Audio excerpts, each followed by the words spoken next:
mengambil teori itu dengan melakukan observasi kepada anaknya sendiri. Jadi dari anaknya lahir sampai perkembangan anaknya itu dia lakukan observasi. Dan dari situlah teori itu dia bangun. Nah, jadi pada saat adik-adik mengambil beberapa belajar psikologi gitu ya, psikologi perkembangan, dan semua juga sih sebenarnya kalau psikologi gitu ya, itu riset-risetnya adalah riset-riset yang ada di sekitar kita. Psikologi sosial juga riset-riset yang ada di sekitar kita, tapi berhubungan dengan konteks sosial. Psikologi perkembangan juga riset yang ada di sekitar kita, yaitu dari masa lahir sampai nanti masa kematian. Itu yang dibahas. Sebenarnya itu ada di sekitar kita. Tapi seperti tadi kata teman kamu, mungkin kita nggak ingat apa yang terjadi pada kita ya. Karena kita masih kecil ya. Biasa yang mengobserver anaknya kan gitu. Yang kalian lakukan adalah kalian yang mengobservasi mungkin keponakan atau punya adik yang emang baru lahir misalnya ya. Atau nah itu yang kita oh iya menurut teori gitu ya, kalau anak baru lahir tuh begini. Nah untuk melihat istilah untuk prakteknya secara tidak langsung itu mungkin bisa melihat yang ada di sekitar kita. Begitu juga dengan kepribadian. Ya mungkin kalian sampai detik ini saya nggak tahu ya, kalian tahu nggak kepribadian kalian? Mungkin ada yang udah sampai dewasa sekarang tuh belum tahu kepribadiannya apa. Padahal katanya kalau anak psikologi itu suka ditanya, menurut kamu kepribadian saya apa sih kan gitu ya? Ada nggak yang nanya sama kalian seperti itu? Ada nggak? Lebih disuruh baca pikiran sih. Nah, suruh baca pikiran dia. Pertanyaan saya, kamu udah bisa baca pikiran kamu sendiri nggak? kamu diminta untuk menilai orang, diminta untuk melihat kepribadian orang. Pertanyaan saya, kamu udah tahu kepribadian kamu sendiri nggak? Banyak bahkan yang belum tahu gitu kan. Nah, itu akan terjadi jika kita tidak berusaha untuk mengkorelasikan ya atau mengkompilasikan antara ilmu yang kita dapat di kampus, riset-riset dari peneliti-peneliti terdahulu dengan kondisi yang ada di sekitar kita. Makanya sering sekali orang meminta adik-adik untuk melakukan melihat perbedaan antara kalau masih bayi ini secara teorinya seperti apa. Coba kamu lakukan observasi dan wawancara pada bayi ya. Wawancara nggak mungkin pada bayi ya, pasti pada ibunya gitu kan. Ya, pada ibunya yang anak bayi. Jadi kamu mengobservasi bayinya, lalu kamu melakukan wawancara. Sesuai nggak dengan teori yang kamu dapat? Nah, jadi sebenarnya kalau kalian mau betul-betul menguasai gitu ya, menguasai ilmu psikologi itu dan betul-betul bisa kalian seperti apa sih di rentang kehidupan, seperti apa di konteks kehidupannya itu harus dikaitkan. Jadi orang psikologi itu harus betul-betul mempertajam kemampuan observasi, kemampuan melihat lingkungan. Jadi pada saat kamu nongkrong gitu ya, misalnya di kantin atau di mana, itu kalau orang psikologi itu selain kamu makan, selain kamu ngobrol, selain kamu berinteraksi dengan lingkungan, ada baiknya kamu juga mengobserver. Tapi observernya bukan kayak observer kayak ngerjain tugas gitu loh. Ya, jadi betul-betul kamu observasi, kamu perhatiin orang itu, ya orang itu juga nggak nyaman kan? Gitu ya. Tetapi cukup dengan cara melihat, oh ini kalau ini artinya begini, oh kalau ini artinya seperti ini. Mungkin dikaitkan dengan ini ya. Ya, jadi seperti itu ya. Jadi saya menjelaskan kontrak kuliah kita yang pertama adalah seperti tadi ya, karena saya yakin ada banyak yang pakai wifi gitu ya, sehingga saya rasa tidak ada kendala lah kalau kalian membuka membuka Zoom, kecuali yang memang betul-betul ada kendala tidak mampu membuka Zoom karena masalah apapun ya, terutama masalah finansial, itu bisa langsung menghubungi saya. Karena nggak fair jika saya minta, ayo silakan yang wifi buka Zoom, nanti yang buka Zoom lama-lama juga nggak buka Zoom. Kenapa? Karena yang lain juga nggak buka gitu kan. Ya jadinya biar fair semua aja buka ya. Tapi untuk kasus-kasus tertentu yang memang tidak memungkinkan bisa langsung menghubungi. Ya sama aja sih kayak kita tatap muka ya.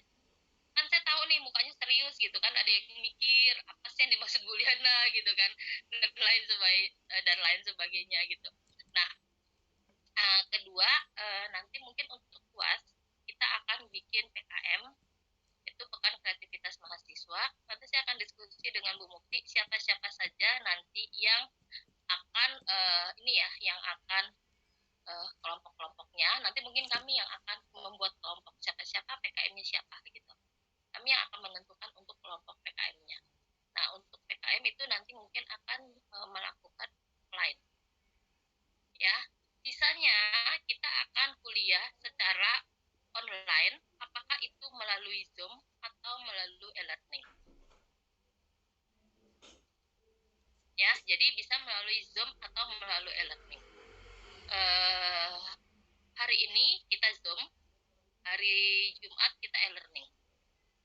Ya, nanti saya akan informasikan kapan Zoom, kapan e-learning. Kita sesuaikan dengan materinya. Gitu ya. Jadi kalau Zoom terus juga nanti kan agak berat mungkin ya secara biaya juga. Jadi ada yang sifatnya Oke, ada yang mau ditanyakan sebelum kita masuk ke materi?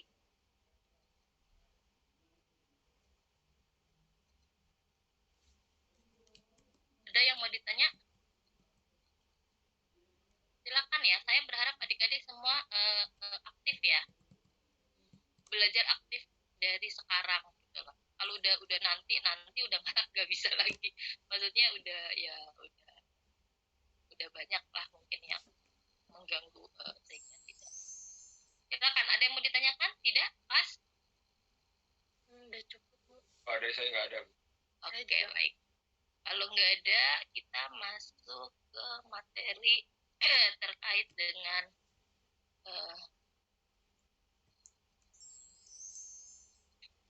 saya ada dua ya naruh materi di situ, sejarah dan metode psikologi perkembangan, tapi saya yakin ini mungkin sudah dibahas oleh Bu Mukti ya, terkait dengan ahli-ahli. Udah dibahas belum ya?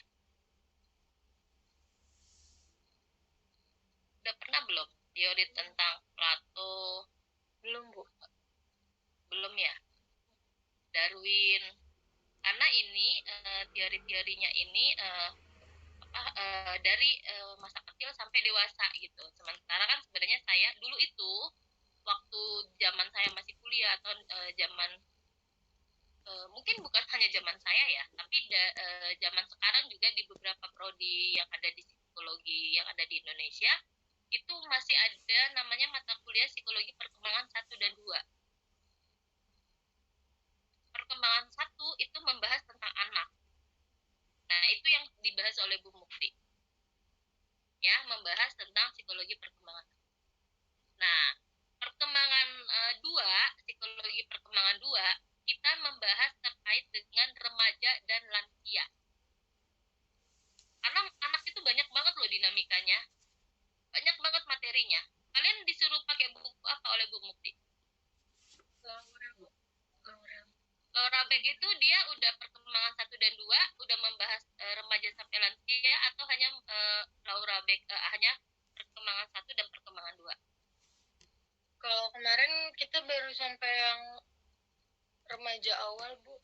Enggak, pertanyaan saya, di buku Laura Beck itu apakah sudah ada di dalamnya sampai lansia?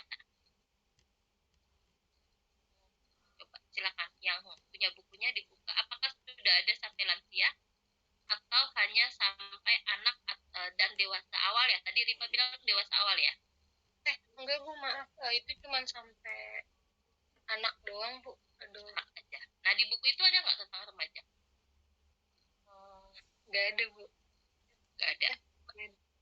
Berarti itu hanya perkembangan remaja 1, psikologi perkembangan 1. Iya, tapi kita belum ngebahas semuanya gitu, Bu. Baru sampai yang early childhood doang. Yang middle childhood sampai 11 tahun. Kenapa nggak sampai selesai? Nggak tahu, Bu. Soalnya dapatnya sampai segitu kelompok. Oke, ya udah, karena saya nggak mungkin mundur lagi gitu ya.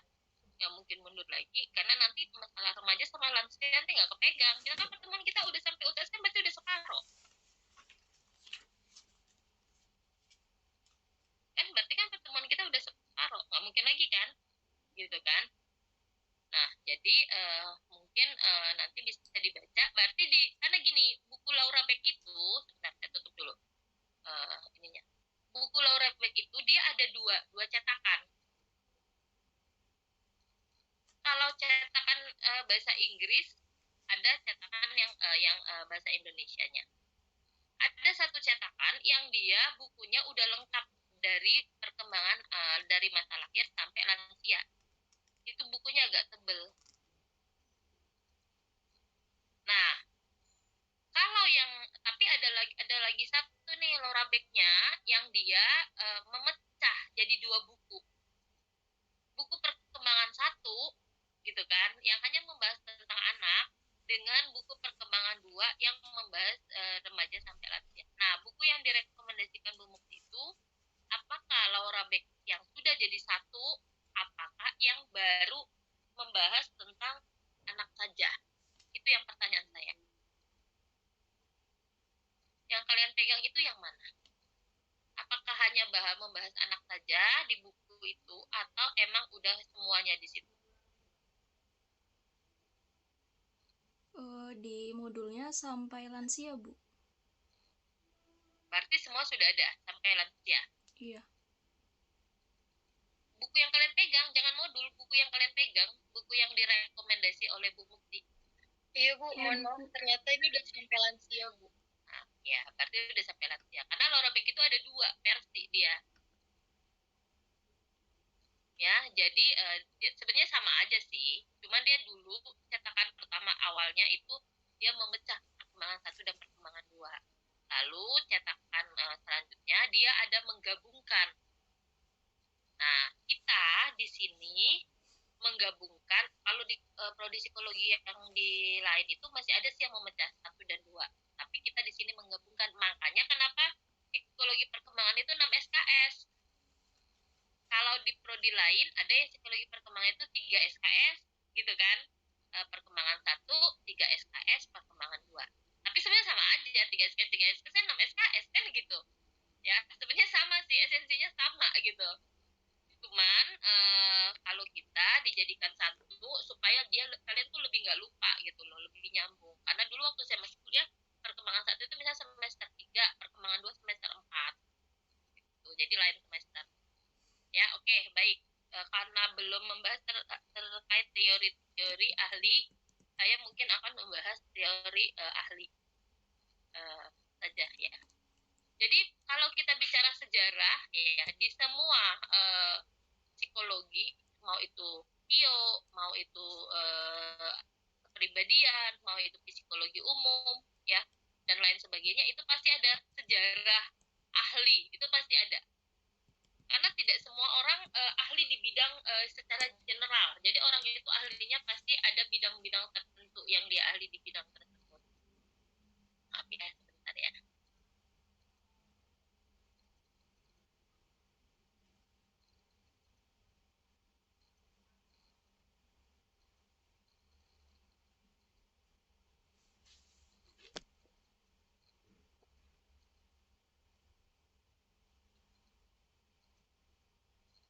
Oke. Nah, jadi kalau zaman dulu ya psikologi itu kan masih dianggap sesuatu yang sifatnya tidak ilmiah. Ya, jadi psikologi dulu tuh dianggap tidak ilmiah. Kenapa tidak ilmiah? Karena bisa melihat kepribadian orang dari bintang, gitu ya. Mungkin masih ada nih adik-adik yang melihat keberuntungan, gitu ya, kepribadian dari bintang. Kalau bisa jangan ya, karena itu bisa disebut dengan sirik ya. Nah, kenapa? Karena dulu zaman-zaman dulu itu orang melihat kepribadian dari bintang, dari garis tangan, dari bentuk tubuh gitu ya, dan lain sebagainya. Nah, muncullah psikologi menjadi satu ilmu sendiri, terutama di dalam psikologi perkembangan ya. Ini bisa dilihat memiliki 3 periode. yaitu periode pertama, minat awal mempelajari perkembangan anak. Jadi orang-orang psikologi ingin mengetahui nih, karena anak ini sebenarnya menjadi dasar dari pembentukan individu. Jadi bagaimana kamu seperti ini, Rifa seperti ini, atau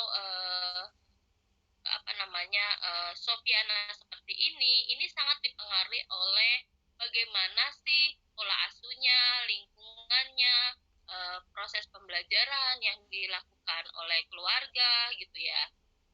Oleh misalnya keluarga itu bisa orang tua inti gitu ya, misalnya orang tua, keluarga inti dan lain sebagainya. Nah, menurut Plato, ya mungkin kalian juga lihat ya, banyak ahli-ahli di sini juga termasuk Plato. Tapi kalau Plato ini sih sebenarnya dia masih dalam konteks psikologi yang sifatnya belum ilmiah. Jadi kalau ahli-ahlinya Plato, Charles Darwin gitu-gitu ya, nah itu adalah konsep psikologi yang sifatnya belum ilmiah. Karena mereka melihat perbedaan individual mempunyai dasar genetis. Jadi Plato mengatakan bahwa potensi individu sangat ditentukan oleh adanya faktor keturunan. Jadi keturunan, bakat orang tua gitu ya, pengasuhan, pendidikan di dalam keluarga ini sangat berpengaruh terhadap minat awal, ya berpengaruh terhadap pembentukan dari anaknya, dari anak. Makanya di dalam psikologi itu pembentukan anak yang paling disebut golden age itu usia berapa ya? Coba usia berapa? Usia yang paling potensial kalau kita mau membentuk anak itu menjadi anak cerdas, untuk membentuk ininya impul-impul sarafnya, kecerdasannya, misalnya fisiknya, tinggi badannya dan lain sebagainya, itu usia emas itu usia berapa? 0 sampai 5 tahun.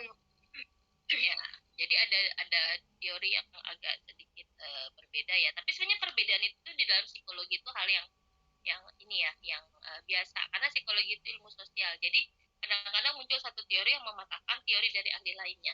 Tapi bukan berarti teori itu salah.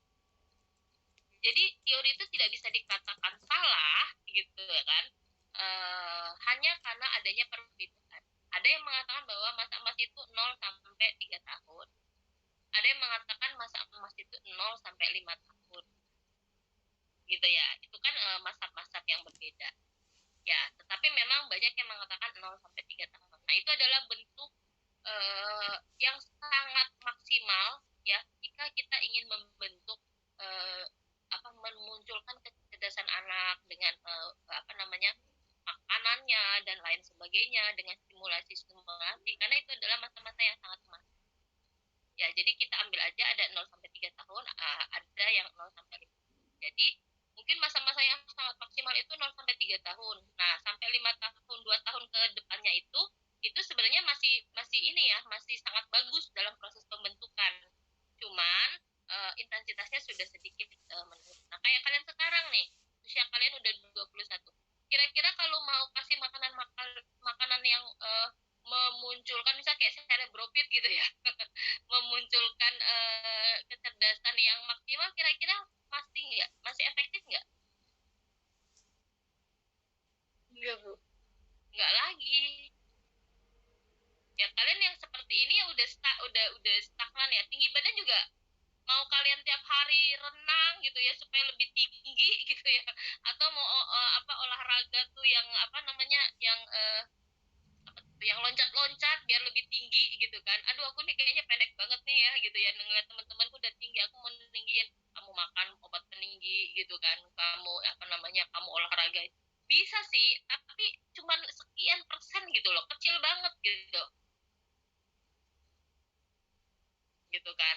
Tapi pada saat usia-usia emas ini gitu ya, sampai misalnya mungkin kalau kalian masih sampai SMP gitu ya, untuk fisik itu masih bisa gitu ya, masih bisa. Tapi tentu saja semakin dewasa itu eh, persentasinya itu menjadi sedikit menurun gitu ya. Tetapi pada saat inteligensi gitu ya dan lain sebagainya, nah di masa-masa emas ini yang sebenarnya sangat bagus dalam proses pembentukan. ya. Makanya kalau di luar negeri itu dari kecil dari bayi udah diajarin berenang ya sama orang tuanya kan, kalau kita lihat itu. Kenapa? Karena memang mungkin mereka sudah memahami teori-teori tentang psikologi perkembangan ya. Jadi kalau yang usia kayak kita ini, kayak adik-adik ya, sebenarnya untuk pembentukan sudah tidak terlalu berperan lagi gitu ya, karena stimulasinya kan memang sudah lewat ya masanya, sehingga mungkin lebih ke dalam menjaga ya, atau apa namanya, menjaga atau menstabilkan dan juga menikmati lah ya. Jadi kalau makanan itu bukan lagi untuk kecerdasan, tapi ya untuk dinikmatin gitu, tapi tetap untuk kesehatan lah gitu ya, supaya antibodinya kuat dan lain sebagainya. Jadi bukan untuk proses seperti pada usia-usia tersebut. Nah, pada masa anak, sebenarnya anak dianggap sebagai miniatur orang dewasa. Kenapa disebut miniatur orang dewasa? Kira-kira kenapa? Kenapa anak disebut miniatur orang dewasa? Karena yang ngebentuk si anak itu orang dewasa, bukan yang ngebentuk. Pertanyaan saya, Riva, kalau cara kamu jalan, cara kamu ngomong, cara kamu berperilaku, kira-kira ada nggak yang mirip dengan anggota keluarga? Ada, Bu. Siapa? Ya, bisa ayah, bisa keduanya, Bu. Yang paling dominan. Ayah. Nah, jadi kalian ini, kalau kalian observasi nih, mama sama papa kalian, gitu ya, pasti ada yang agak mirip. Apakah cara berjalan, apakah perilaku, apakah ada hal-hal yang kok mirip ya, mungkin kalian nggak sadar ya karena nggak mengobservasi gitu kan. Nah, coba deh sekarang kalian observasi gitu kan, apa cara jalannya, apakah perilakunya gitu kan. Nah, kenapa? Karena tanpa disadari gitu ya, itulah yang kalian lihat dari kalian kecil ya, sehingga kita dianggap sebagai anak kita sebagai miniatur orang dewasa, terutama orang-orang yang paling dekat dengan dia. Begitu juga ya, baik itu keterampilannya, kemampuannya, pengetahuannya gitu ya. Nah, ini sangat berpengaruh terhadap orang-orang yang ada di sekitarnya. Makanya kenapa sangat berbeda ya pada saat anak, makanya ada tuh istilah yang gini, kalau kepingin anaknya cerdas, kalau kepingin punya anak cerdas, menikahlah dengan wanita yang cerdas gitu ya. Pernah nggak dengar teori gitu? Makanya kecerdasan diturunkan dari ibu, benar nggak? Ada nggak yang pernah dengar? Atau ada yang pernah dengar teori lain? Benar, Bu. Nah, jadi kalau kita bicara itu ya dari sisi apa namanya, genetik itu kan sebenarnya mana yang lebih kuat, gen bapak atau gen ibu, kan gitu kan, mana yang lebih kuat. Nah, tetapi kenapa ada apa namanya, pendapat seperti itu? Karena yang paling berperan sangat kuat di dalam proses pembentukan anak, proses pengajaran anak, pengasuhan itu adalah ibu. Jadi kalau anak tersebut memiliki ibu yang notabene memiliki pendidikan yang agak bagus, yang emang dia bisa mendidik dengan bagus, walaupun mungkin pendidikannya nggak tinggi ya, nggak sarjana gitu, mungkin dia cuma tamat SMP atau tamat SMA, tetapi dia misalnya banyak baca gitu ya, mau belajar gimana sih caranya menjadi parenting yang bagus gitu kan. Nah, itu bisa sangat potensial untuk membentuk anaknya menjadi lebih baik lagi. Nah, jadi bukannya tingkat pendidikan itu bukan harus S1, S2 gitu. Jadi kalau anak-anak orang tuanya yang S2 udah pasti nggak juga, nggak gitu ya. Jadi lebih ke pengetahuan, bukan titel ya. Kadang kalaupun ibunya S2 tapi dia nggak ngurus anaknya, yang ngurus adalah baby sister atau pembantu, ya sama aja kan, gitu kan, nggak ngaruh juga gitu. Nah, jadi seperti itu. Nah, ini menurut Plato ya, bukan menurut saya. Lalu selanjutnya ini ada filosof Inggris. Nah, ini siapa coba yang tahu teori teorinya John Locke? Teori apa coba?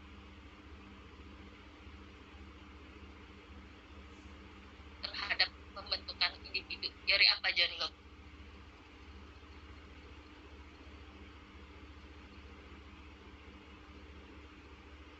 Mbak, ini perlu udah saya buka, lo tinggal baca.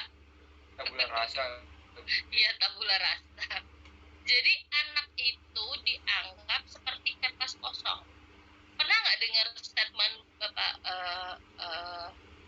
Presiden kita yang pertama, Soekarno, terkait dengan tabula rasa ini? Nggak pernah dengar, belum lahir Bu gitu ya? Saya juga belum lahir waktu Soekarno masih jadi presiden. Pernah nggak dengar? Ayo, siapa yang pernah dengar coba?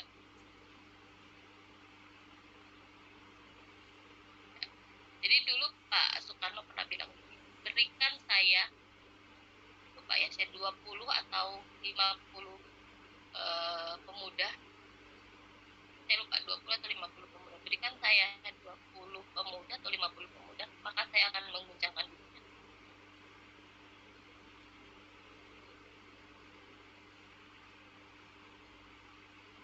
Mungkin bisa dicari ya di internet ya, ada itu statement yang mengatakan makanya sebenarnya itu bisa dibentuk karena anak itu dianggap seperti kertas kosong.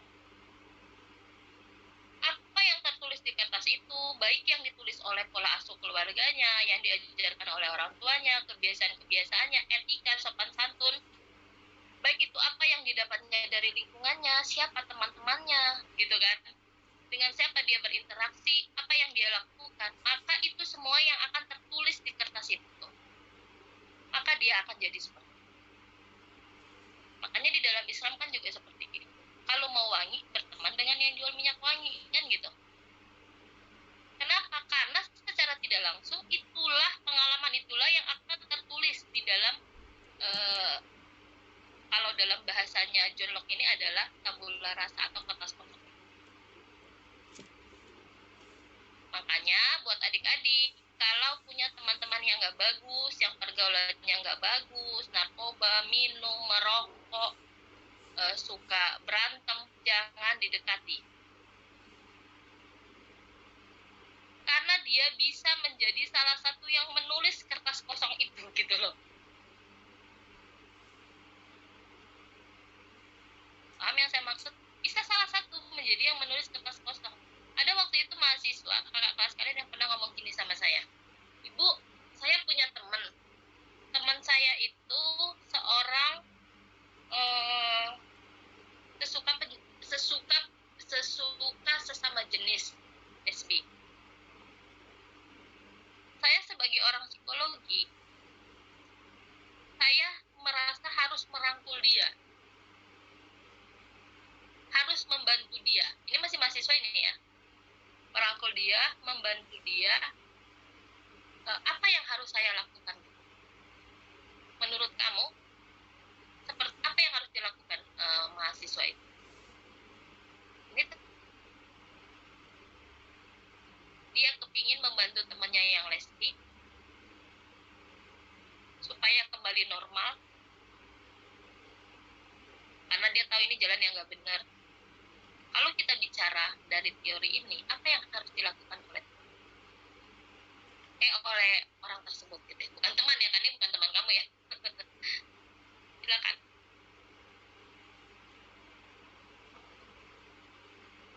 Silakan, siapa yang mau jawab?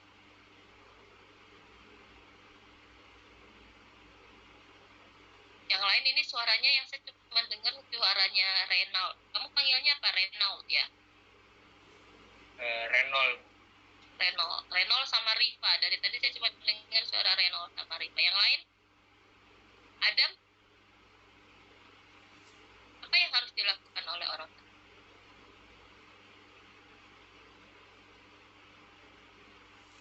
Menurut Adam apa?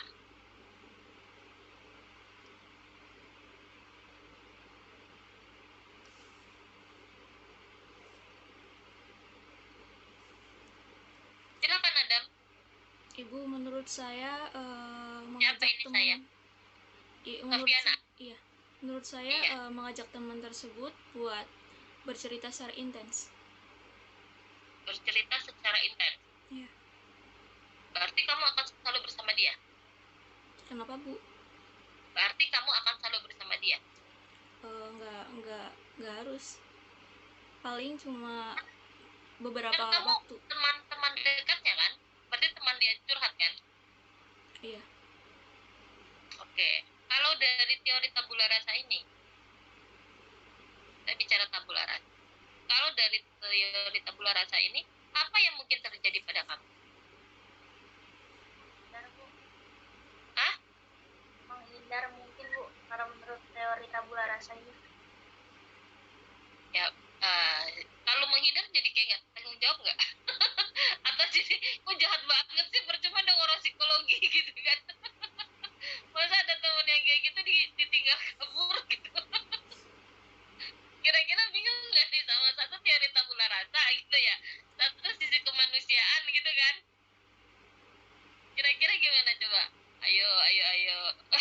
Mungkin lebih ke ini, Bu, menasehatinya atau ngingetin, tapi nggak jadi teman curhatnya juga, jadi nggak selalu sama dia juga. Ya, memang dilema untuk kasus-kasus yang seperti ini. Kalau tadi teman kamu, misalnya Renol nih, punya temen yang lesbi, kira-kira yang lesbi itu tertarik nggak sama Renol? Enggak. Enggak. Aman kalau dia nasehatin. Kenapa? Karena kembali ke teori orang-orang yang memiliki gangguan perilaku ini ya, seksual ya, dimana mereka itu ada, mungkin kalian bisa cari di internet, ada statement yang mereka bilang bahwa mereka tidak bisa melahirkan, tetapi mereka bisa mengajak orang-orang sekitarnya untuk ikut bersama gaya mereka. Banyak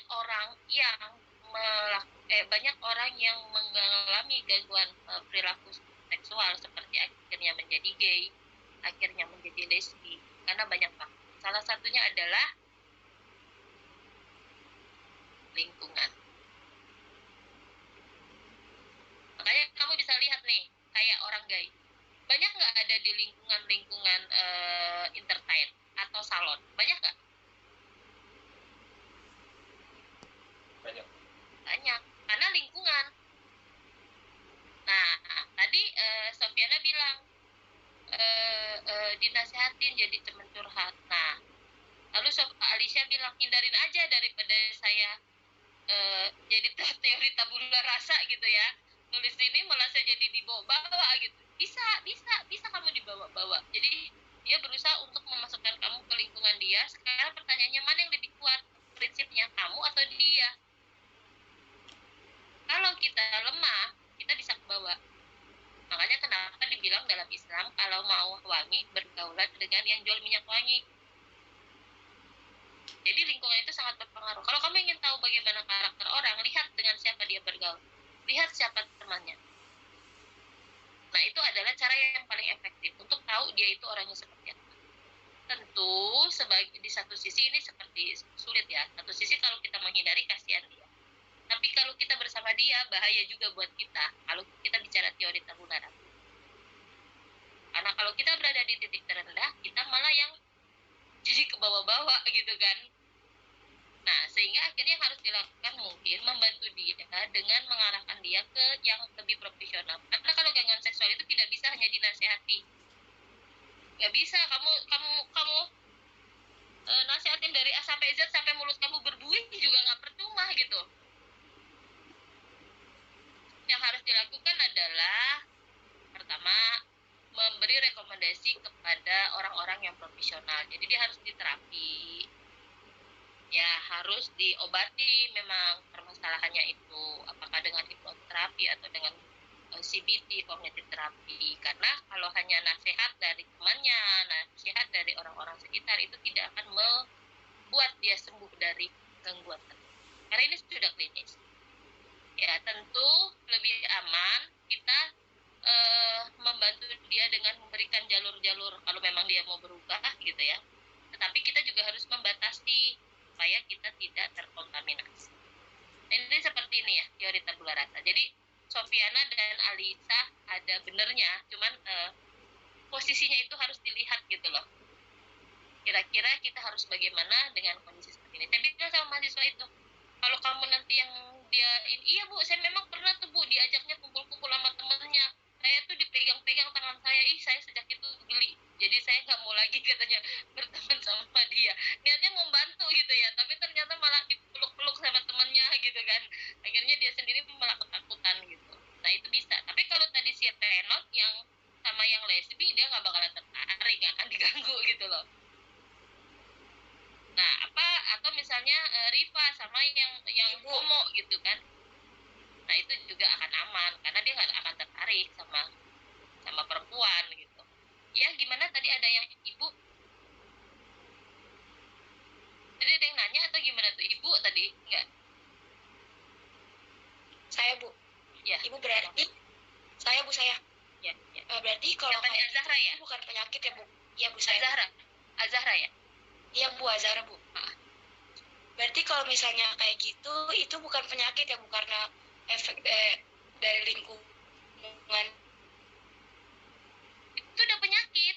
Itu udah penyakit psikologis, itu udah penyakit. Ya, udah gitu ya, penyakit. Bukan penyakit ya Bu. Iya, itu udah lesbi gitu Bu. Itu sudah gangguan secara psikologis dan seksual. Jadi itu ada, kalau kamu buka buku PPDGJ 3 sama DSM-4 itu sudah masuk ke gangguan yang klinis ya. Jadi bukan gangguan yang biasa lagi. Dan itu tidak bisa ditangani oleh hanya kamu ngebantu dia, kamu ngedampingin dia, kamu jadi teman curhat dia. Enggak bisa cuma di situ aja. Karena itu udah penyakit, harus diobatin. Harus dijauhi dari lingkungan dia sekarang. Sama kayak orang narkoba gitu loh, direhabilitasi, diobatin, tapi dibiarin sama teman-temannya, ya balik lagi. Tapi harus diobatin, diterapi, makanya ada terapi. Tapi kalau yang kayak gitu bukan terapi obat ya, tapi dia lebih terapi merubah pemikiran dia, mencari apa. Tapi Bu, kalau misalnya gimana? Berarti kalau misalnya kan dia terapi ya Bu, terus sudah sembuh gitu, itu dia ada kemungkinan buat balik lagi gak sih Bu? Kalau di lingkungannya tetap seperti itu, atau di lingkungan dia ada yang seperti itu, bisa. Stresor ya, itu kan istilahnya stimulus. Makanya dia harus dipisahkan, sama kayak orang narkoba. Kamu udah capek nih terapi, dia rehabilitasi nih sama dokter gitu kan, udah habis berjuta-juta, keluar dari rehabilitasi, kembali lagi dia sama teman-temannya, kira-kira dikasih lagi nggak? Iya, dikasih lagi. Ya udah, sama aja, itu sama juga bohong gitu loh. Ya jadi kasih Bu. Kan balik kan di sini, kalau kita bisa lihat teori dari si John Locke ya, ini bisa kalian baca di sini. Pengalaman dan pendidikan adalah faktor yang menentukan perkembangan anak. Ya, kemampuan bawaan ada, innate knowledge, lalu dilahirkan ibarat tarik kertas kosong, di mana cara sangat ditentukan bagaimana cara kertas itu diisi atau ditulisi. Nah, John Locke mengatakan ini disebut dengan teori tabula rasa. Ya, teori tabula rasa. Di mana di dalam teori tabula rasa pentingnya pengaruh pengalaman. Pengalaman itu dari kecil ya. Dan lingkungan hidup terhadap perkembangan. Terutama anak yang lebih gampang dipengaruhi. Kalau remaja juga sih. Anak dan remaja ini biasanya lebih gampang dipengaruhi. Sama kayak gini, kalau orang tua tuh suka ngelihat anaknya main sama anak yang suka ngomong kotor gitu, ngomong berbagai macam binatang gitu ya. Nah itu gampang, nanti sebentar aja kamu udah lihat tuh anak bergaul sama teman-temannya yang ngomong anjing kau gitu kan, misalnya ya, maaf ya, anjing kau, coba sampai ke rumah pasti omongan itu yang akan dia bawa.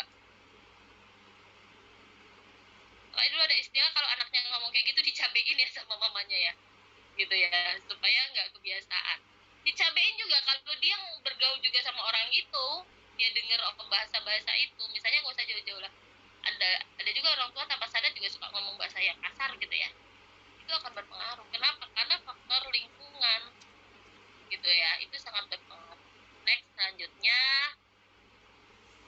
ini ya masih ya ahlinya ini, kalau tadi John Locke, nah ini ahlinya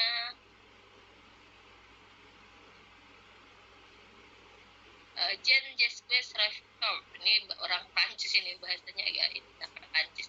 Nah, ahlinya mengatakan bahwa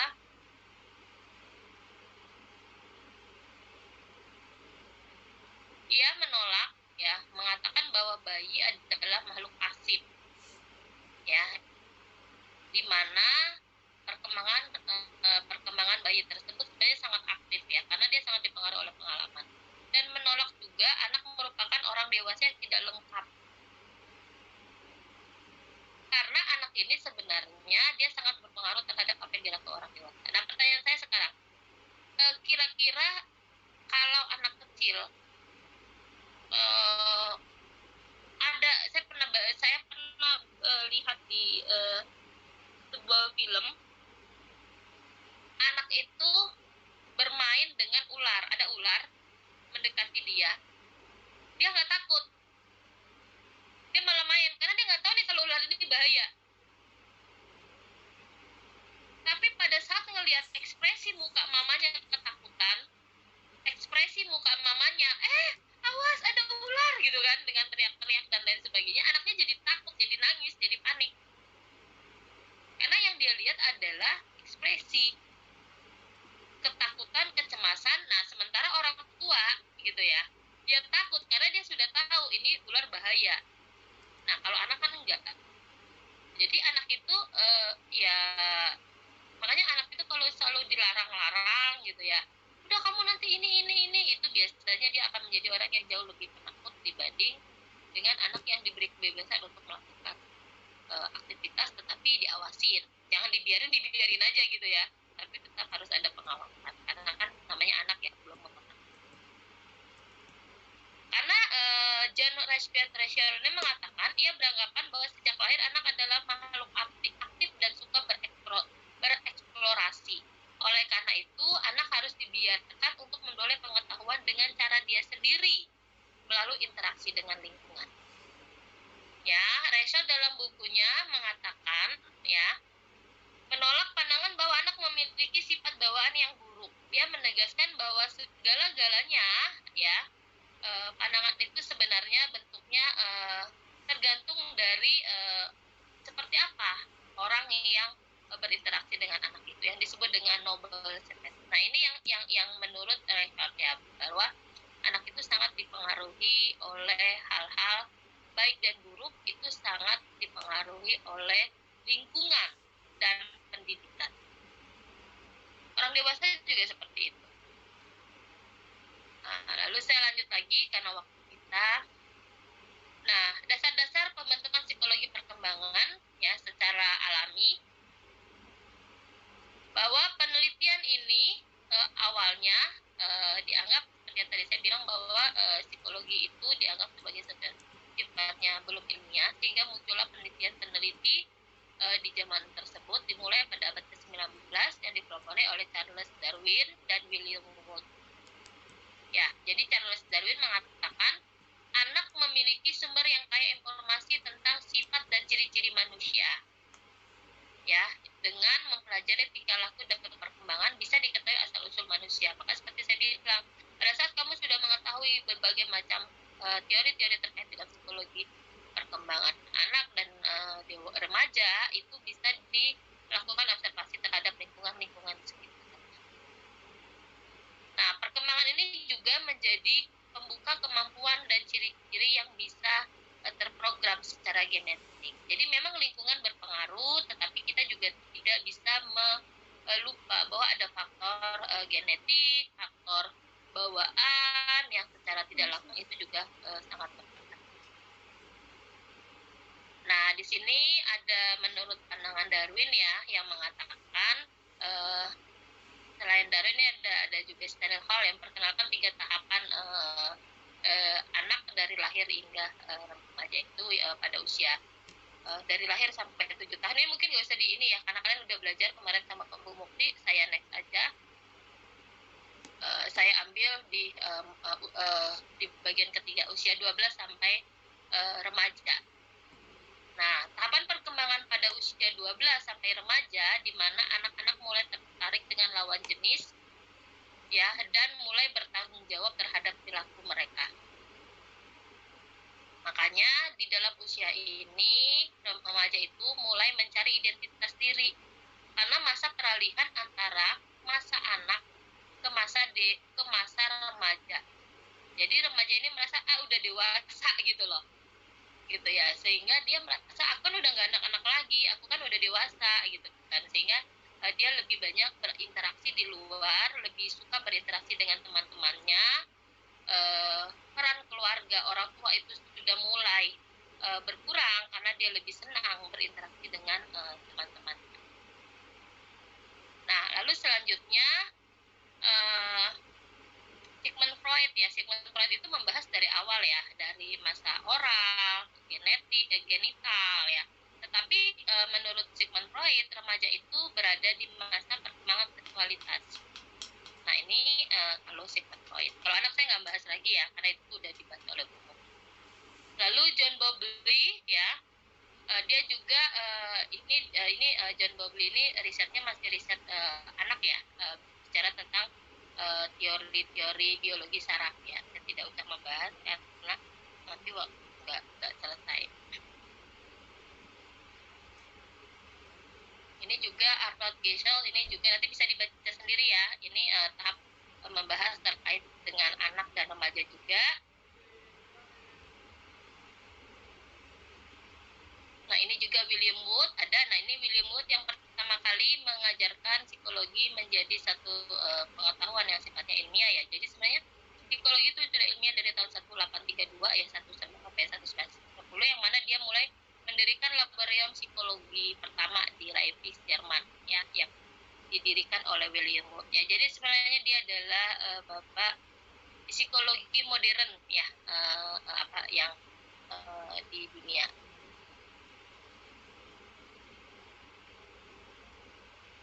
Nah, ini juga ada beberapa riset-riset ya, yang lebih banyak sih sebenarnya riset terhadap anak ya. Tetapi mereka juga banyak menggunakan data perkembangan dari anak, remaja, orang tua gitu ya, tentang bagaimana hubungannya, pendidikannya dan lain sebagainya. Nah, ini dimulai dengan ini mungkin kan sudah pernah mendengar juga tentang classical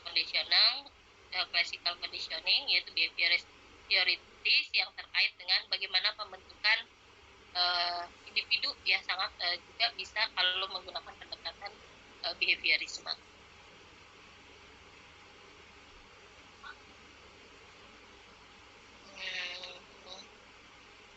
Ini juga masih bayi ya, jadi sebenarnya kalau riset-riset tuh banyak yang tidak lepas ya. Jadi remaja, anak, dan dewasa itu dia tidak lepas, dia berhubungan secara kontinu. Jadi ahli-ahli itu melakukan riset sifatnya longitudinal. Ya, nah ini ada 4 variasi dalam metode cross-seksional, yaitu natural observation, mempelajari tingkah laku anak-anak yang spontan dan sedang dilakukan dalam situasi kehidupan sehari-hari. Nah, ini bisa ini ya, teori psikologi perkembangan anak yang tidak kalian dapatkan bisa kalian lihat dengan kehidupan anak-anak di sekitarnya, yang keponakan, adik atau apa. Ini disebut dengan naturalistic observation. Lalu metode control observation ini biasanya diadakan kontrol terhadap lingkungan yang sedang diobservasi. Ini misalnya satu contoh, kamu ingin mengetahui nih gitu ya,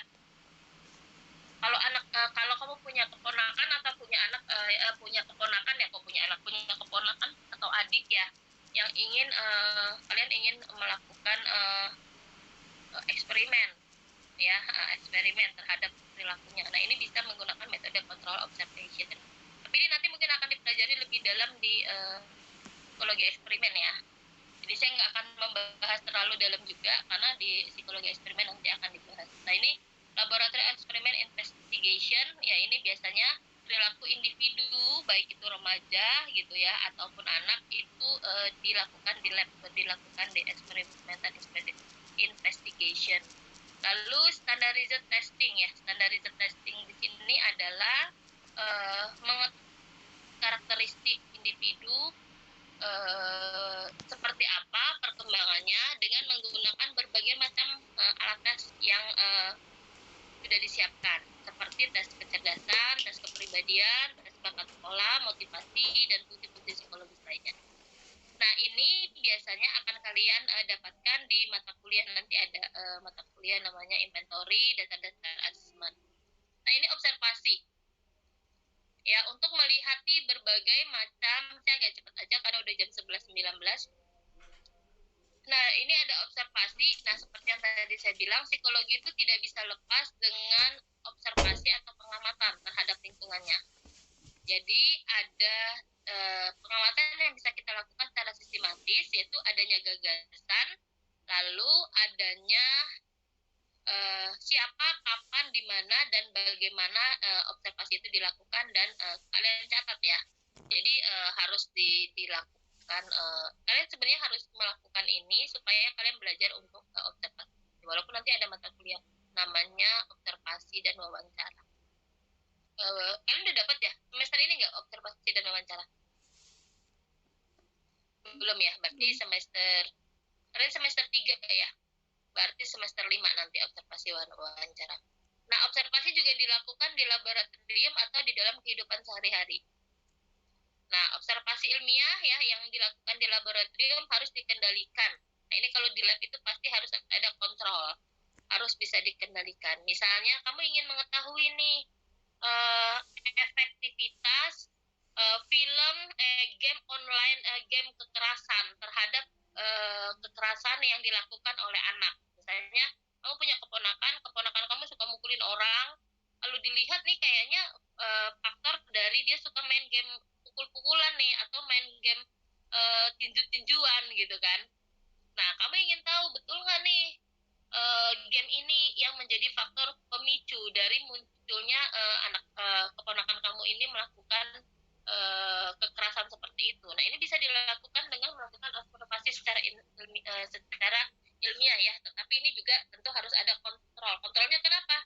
Anak-anak keponakan kamu atau adik kamu itu hanya diberikan gitu ya, hanya diberikan menonton atau bermain game itu saja. Jadi game-game yang lain atau film-film yang sifatnya yang mungkin dia bisa nonton yang lain sebagainya itu mungkin itu harus dikontrol, tidak bisa dilakukan dalam jangka waktu tertentu supaya kita bisa melihat apakah memang faktor game ini yang membuat dia seperti itu gitu kan, atau bukan. Lalu observasi naturalistik ya, mengobservasi perilaku di lingkungan dunia yang sebenarnya.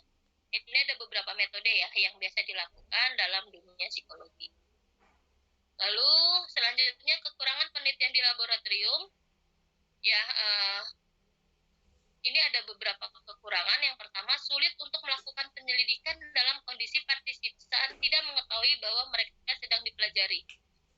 Ya, lalu setting laboratorium memiliki sifat tidak alamiah sehingga partisipan dapat bertingkah laku tidak alamiah. Orang yang datang ke laboratorium bukan merupakan orang yang mewakili dari berbagai latar belakang budaya. Dan orang yang tidak terbiasa dengan latar belakang universitas dan gagasan ini akan terintimidasi karena berhadapan dengan lingkungan laboratorium. Jadi laboratorium ini dia memiliki beberapa kekurangan gitu ya, karena itu tadi kadang-kadang partisipannya itu tidak tahu. Kalian pernah ke lab laboratorium yang ada one way-nya nggak? Yang di lantai 7? Nggak pernah, Bu. Nah, jadi yang dekat toilet, lantai 7, kalian pernah ke lantai 7 kan? Belum pernah juga? Pernah. Kirain belum Pernah, Bu. Aduh, udah semester 3, kasihan banget ya. Jadi di lantai 7 itu ada satu ruangan lab di dekat di dekat toilet itu ada namanya one way mirror. Ya, jadi ada kaca di mana kaca itu dari luar kita bisa lihat ke dalam, dari dalam nggak bisa ngeliat keluar. Nah, kaca itu sebenarnya lakukan untuk setting laboratorium ini, di mana itu sebenarnya berperan untuk melihat anak-anak disetelkan film yang terkait dengan kekerasan seperti mukul, berantem, tembak-tembakan gitu kan. Nah, lalu diobservasi bagaimana perilaku yang dilakukan oleh anak tersebut. Apakah anak itu meniru kegiatan tersebut atau tidak? Nah, kalau kira-kira kita berada di ruangan yang sama dengan anak itu, kira-kira apa yang akan terjadi?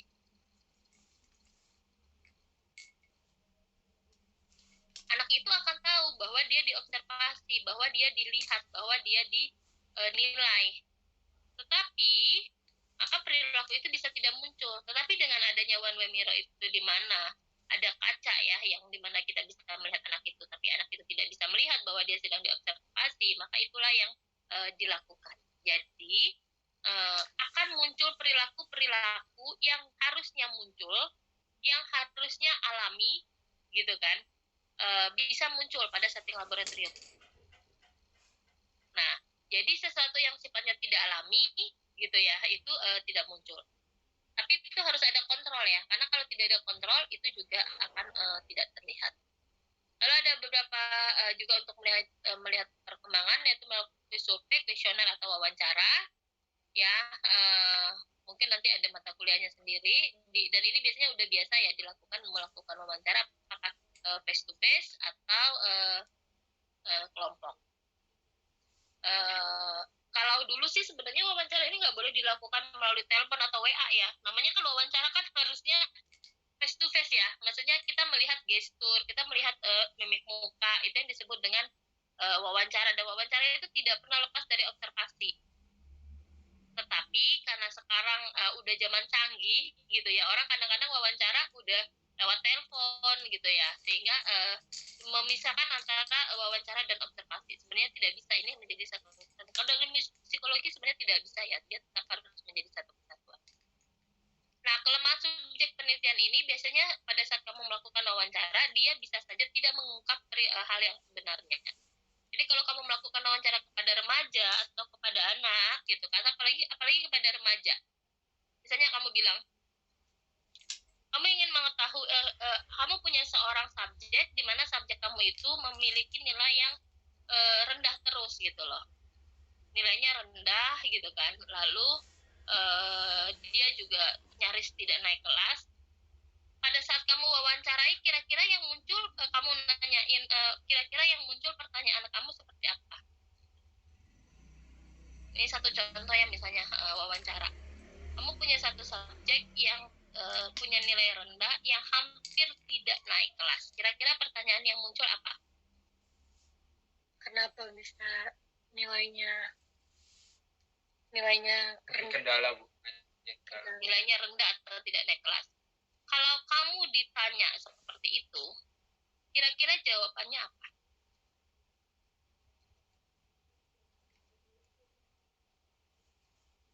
Kira-kira jawaban yang muncul pada subjek itu apa? Atau misalnya kamu nih yang ditanya orang, misalnya nih, Sofiana, kamu kenapa sih nilainya sekarang rendah? Ini saya ya, misalnya dosen yang nanya. Sofiana, kamu dosen PA-nya siapa? Pak Dio, Bu. Pak Dio nanya sama kamu. Sofiana, semester kemarin kamu IP-nya 3,5. Sekarang kok IP kamu di bawah 3? Gitu ya. Kira-kira apa yang kamu jawab? Mungkin ada kendala kegiatan mungkin, Bu. Mungkin kira-kira yang kira-kiranya kendala kegiatannya seperti apa? Kegiatan di luar kampus yang semakin padat.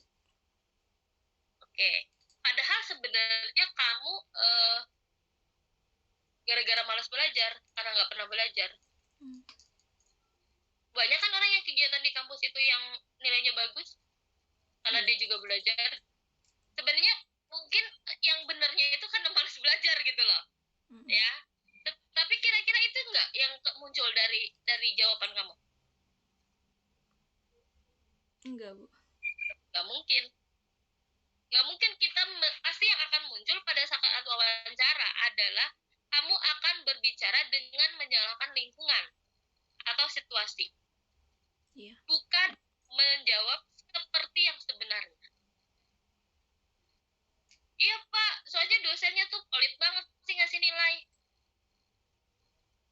Iya Pak, karena saya banyak kegiatan di organisasi, jadi saya nggak sempat belajar. Iya Pak, komputer saya rusak atau laptop saya rusak. Iya Pak, mama saya tuh nyuruh-nyuruh saya apa namanya bantu jaga toko misalnya. Kira-kira jawaban-jawaban itu jawaban yang seperti apa? Internal atau eksternal? Eksternal. Eksternal. Nyalain orang di sekitar. Banyak orang yang jaga toko nilainya bisa bagus.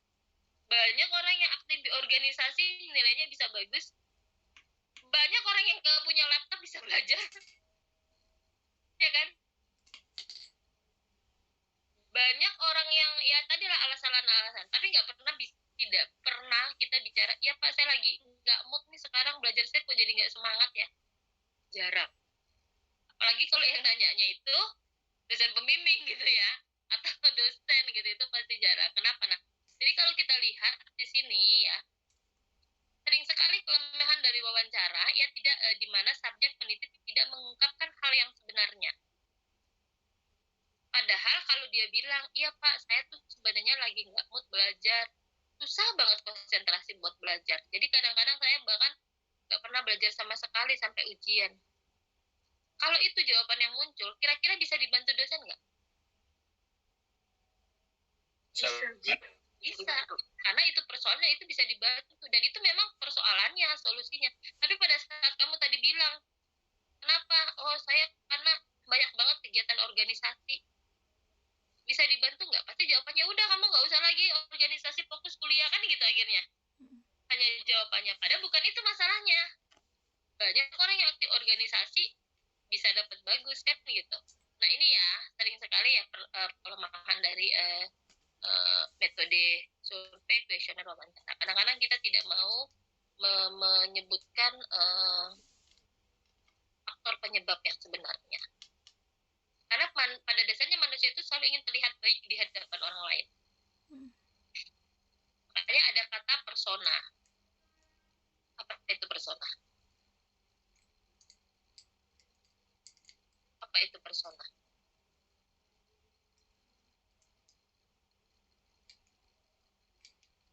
Apa itu, Pak? Topeng. Manusia itu pada dasarnya dia seperti bertopeng gitu loh. Tergantung kamu gunain topeng itu kepada siapa. Kamu ketemu siapa? Ketemu sama saya, topeng kamu mungkin beda. Ketemu sama mama kamu, topeng kamu beda gitu loh. Gitu lah. Ketemu sama teman kamu, topeng kamu beda. Ya. Oke, next. Selanjutnya tes standarisasi, tes yang dimiliki prosedur administratif. Nah, ini biasanya kelemahannya itu memang siapa yang memberi tesnya. Jadi orang yang melakukan tes tersebut. Ya, apakah orang yang melakukan tes tersebut konsisten, kemampuannya, kapasitasnya, dan lain sebagainya. Lalu ada pengukuran fisiologis, lalu ada penelitian deskriptif ya, mengobservasi perilaku. Nah, ini juga ada penelitian eksperimen. Nah, ini ada beberapa pertanggungjawaban penelitian gitu ya.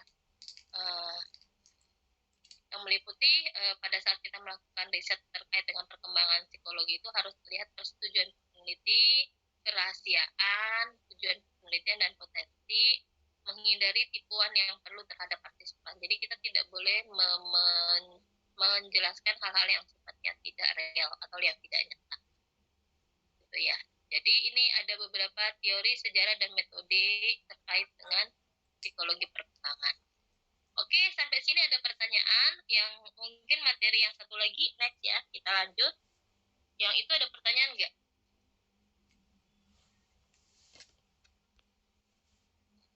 Ada yang mau ditanyakan terkait dengan ahli-ahlinya dan juga metode penelitian. Jadi metode penelitian di psikologi itu banyak ya.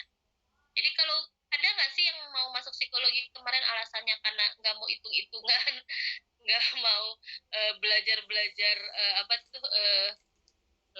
hitung-hitungan matematika ada nggak? Ada Bu. Ada. Kira-kira di psikologi eh, tercapai nggak cita-citanya? Hah? Tercapai nggak? Gimana? Enggak Bu, nggak tercapai Bu. Nggak tercapai. Malah banyak ya, statistik 1, statistik 2, nanti muncul lagi metodologi penelitian kuanti gitu ya, eksperimen. Karena kan perilaku manusia itu harus diukur. Jadi nggak mungkin kalian mau masuk psikologi nggak ada hitung-hitungan itu, nggak mungkin gitu. Sama kayak dulu saya, ini pengalaman saya dulu saya masuk analis. Kalau orang dulu saya analis kesehatan. Kalau sekarang mungkin SMK kayak kimia gitulah, karena belajarnya kimia analitik, kimia amami, kimia organik. Jadi banyak pelajaran kimia. Saya mau masuk itu karena saya nggak suka pelajaran bahasa Inggris. Jadi saya cari sekolah yang nggak ada pelajaran bahasa Inggris. Saya lihat kan mata pelajaran dia, oh ini dia belajar kimia aja, nggak ada bahasa Inggris. Saya pikir, ternyata waktu saya masuk, memang benar bahasa Inggris di semester 1, di kelas 1. Tetapi ternyata bahasa Inggris di kelas 1 itu, karena yang muatan lainnya kan udah ini ya, udah sesuai dengan jurusan gitu ya. Ternyata yang di semester 1 itu adalah bahasa Inggrisnya yang di apa ya, yang dipadatkan. Yang di SMA itu dapat semester kelas 1, 2, 3 gitu loh. Jadi betul-betul di kelas 1 itu mau muntah gitu belajar bahasa Inggrisnya. Karena dipadatin gitu ya, sama kayak kalian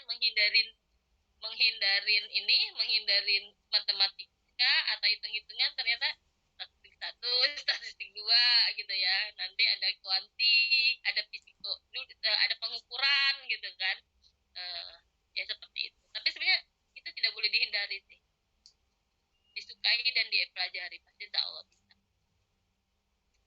Ya, jadi seperti itu. Oke, ada pertanyaan lagi?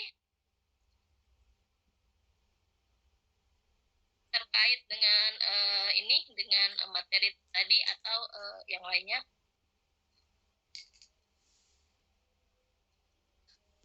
Ibu, Ya. Kalau yang saya tahu itu Golden Age itu 1000 hari pertama anak, Bu. Ya, makanya kan seperti yang tadi saya bilang, ahli itu memiliki berbagai macam pendapat. Ya, ada yang bilang Golden Age seperti tadi, 1000 hari anak. 1000 hari anak itu berarti hitungannya berapa tahun? 2,7 tahun. Berarti sekitar 3 tahun kan? Iya. Nah kan, makanya sebenarnya ada 2 pendapat tuh. Ada yang 3 tahun, ada yang 5 tahun. 0 sampai 3 tahun, 0 sampai 5 tahun. Nah, masa emas banget itu sebenarnya, jadi kayak gini, kalau kita mau membuat ada anak, misalnya gini, kamu punya anak misalnya ya, punya anak baru melahirkan, ya kamu baru melahirkan, lalu kamu mendapat ilmu ya terkait dengan bagaimana sih supaya kamu bisa membuat anak kamu ini menjadi anak yang unggul, gitu kan, anak yang unggul. Kalau unggul itu kan dari semua sisi ya, dari fisik gitu kan, ya kalau bisa ya lumayan lah gitu kan, ya kalau cakep atau ganteng itu karunia ya, tapi minimal lumayan lah gitu ya.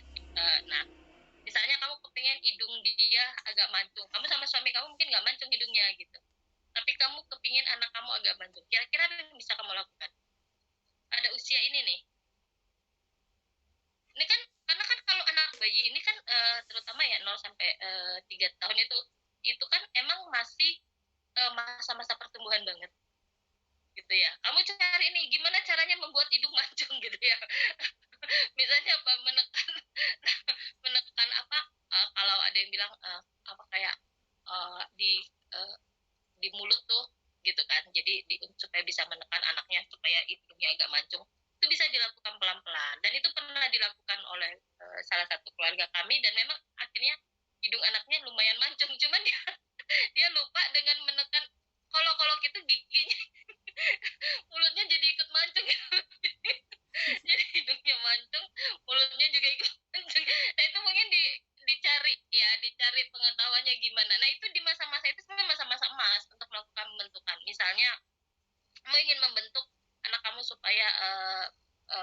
memiliki inteligensi yang bagus lah. Memang kita tidak melupakan ada faktor genetik di sini.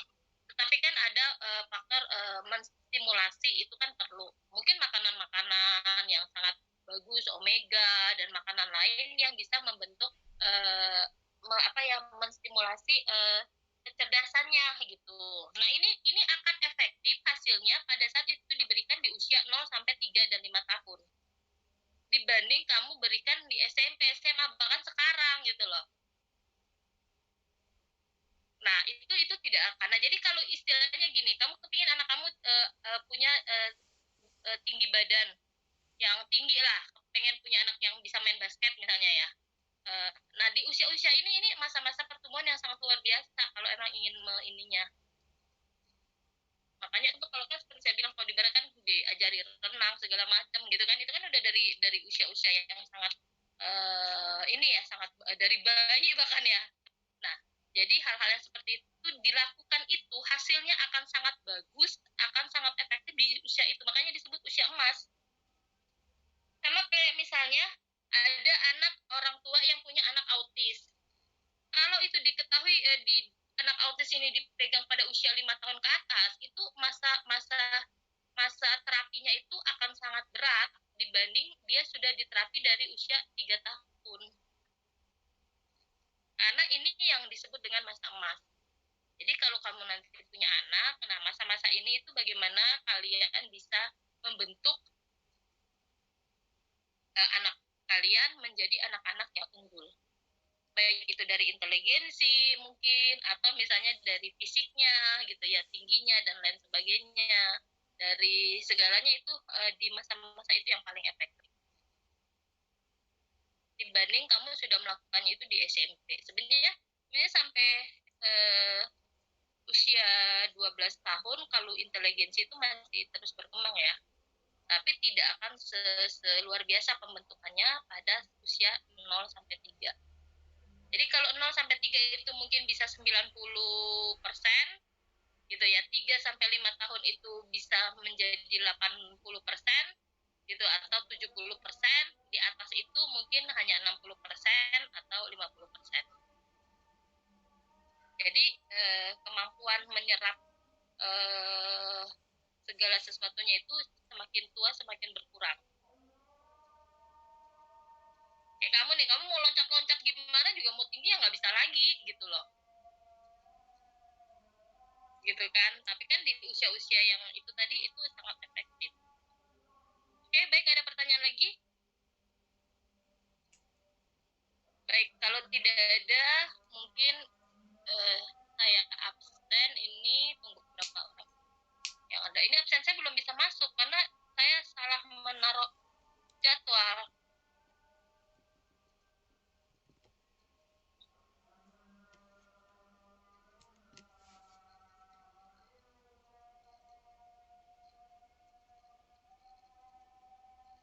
Oke, Salwa. Mana Salwa? Salwa bisa tolong di capture, di foto nih semua yang ada di sini. Nanti saya akan absen berdasarkan dari nama yang ada di sini aja, karena saya belum bisa masuk lewat ini ya. Lewat absensi karena materi belum masuk. Karena materinya salah kolom gitu. Bisa ditolong ya Salwa biar nama ini saya berdasarkan nama ini aja. Silakan Salwa. Allahu Akbar,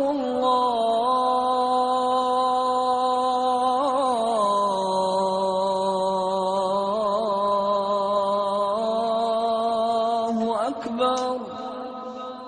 Ibu ada yang masih Asyhadu an la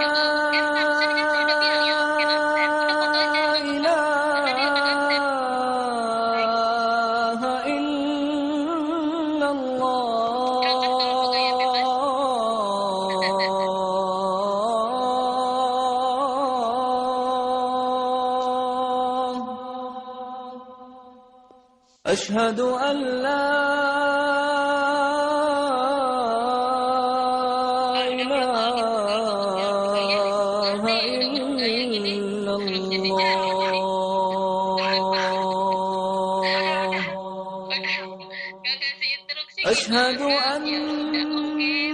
محمد akhirnya رسول hari ini hari Jumat nanti bisa dilihat kalian di HP karena kita kuliah nanti minggu depan nanti kita offline atau melalui Zoom atau e-learning nanti akan saya informasikan. أشهد Baik, itu saja dari أن saya. Silakan محمد kekurangan materi tadi dibaca sendiri. رسول Kalau ada yang mau ditanyakan, mohon selanjutnya. Oke, wabillahi taufiq wal hidayah. Assalamualaikum warahmatullahi wabarakatuh. حي على الصلاة